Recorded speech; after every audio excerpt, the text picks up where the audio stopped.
Assalamualaikum warahmatullahi wabarakatuh. Dan wasyukranillah salatan wassalaman ala rasulillah amma ba'du. Berikut merupakan presentasi tugas besar mata kuliah Machine Learning dari kelompok kami. Saya Rian Riswandi selaku ketua kelompok akan mempresentasikan hasil kerjasama kami. Sebelumnya kami ucapkan terima kasih kepada rekan-rekan yang sudah menyusun laporan ini dan sehingga alhamdulillah kita bisa mempresentasikan hasil dari tugas besar ini. Di mana pada tugas besar ini kami membawakan judul penerapan algoritma K-means. Nah, yang mana ini merupakan salah satu unsupervised learning, yaitu jenis pembelajaran mesin di mana model mengidentifikasi pola tanpa data berlabel. Nah, clustering sebuah teknik kunci mengelompokkan data berdasarkan kesamaan tanpa pengetahuan sebelumnya.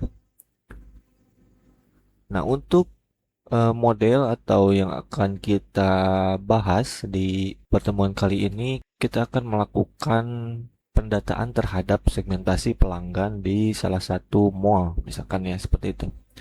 Di mana segmentasi pelanggan berdasarkan pendapatan dan pengeluaran membantu bisnis memahami kelompok pelanggan, memungkinkan pemasaran yang lebih efektif dan peningkatan pengalaman pelanggan di mall. Nah, nanti akan kita visualisasikan klaster pelanggan berdasarkan datanya. Kita masuk ke bagian karena kami menggunakan Jupyter, jadi kita menggunakan Jupyter Notebook ya, bukan Google Colab. Kita buka dulu.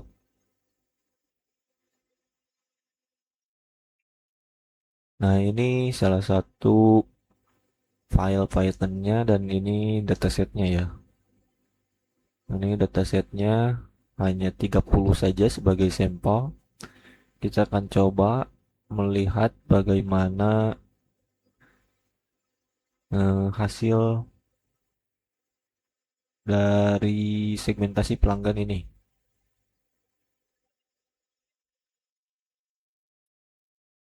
Tunggu sebentar. Nah, ini dia. Muncul di sini ada beberapa grafik. Yang pertama grafik mengenai metode elbow, di mana metode elbow itu untuk menentukan jumlah klaster yang optimal ya. Dan ini akan membantu dalam menentukan jumlah klaster yang optimal dengan memplot nilai within cluster sum of square atau WCSS terhadap jumlah klaster dan memilih titik siku yang ideal. Nah, di sini bisa melihat ada sumbu X dan Y ya, di mana sumbu X itu jumlah klasternya, kemudian menunjukkan jumlah kelompok yang kita uji 1 sampai 10. Nah, ini sumbu X-nya. Kemudian sumbu Y ini merupakan WCSS yang menunjukkan total kuadrat jarak antara data dengan pusat kelompoknya.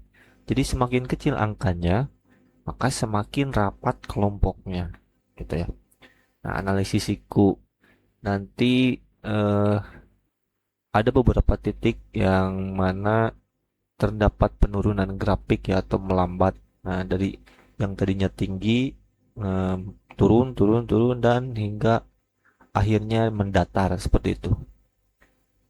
Kemudian dari hasil segmentasi pelanggannya ini, nah kita bisa lihat di sini ada beberapa petunjuk ya, yang mana yang warna merah sampai ungu ini klaster 1 sampai 5, sedangkan yang kuning ini sentroidnya.